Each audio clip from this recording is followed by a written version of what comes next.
It's a big issue, Kay. Let me just give you some facts and figures about this.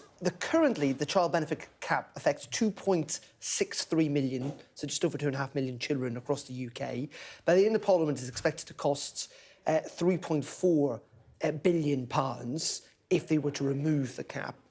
But it would lift 500,000 kids out of poverty immediately if the government got rid of it. And that's why it's such an emotive issue, particularly for those on the left of the Labour Party.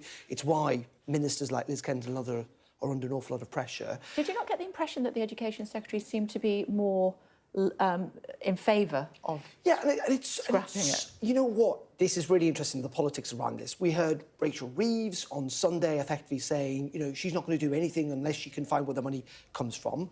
Then you had the Education Secretary on the programme yesterday talking about this task force and talking about the fact that they were open to the idea of scrapping it. Keir Starmer yesterday said there isn't a silver bullet, but not ruling it out. And then Liz Kendall was quite combative this morning in many regards. So, yes, it is quite difficult to work this out. There is going to be an amendment put forward to the King's Speech. We may well see a small Labour rebellion on this, but be in no doubt, most Labour MPs do want to see this removed. Question is, can the government afford to do it? And do they want to send that political signal? I suspect they probably do.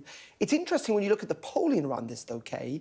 6 in 10 voters actually support the cap. Only 28% want it abolished. But it has made this kind of very grand coalition of kind of different political figures. Removing it is now supported by Jeremy Corbyn and Gordon Brown, but also Nigel Farage and Suella Braverman. So there's definitely a coalition of politicians in support of getting it removed. I think for the moment, for the government, they're saying, yes, we get the problems around child poverty. Yes, we think this might be a solution. But frankly, it's going to cost billions of pounds. We're not prepared to do it unless we can find the money.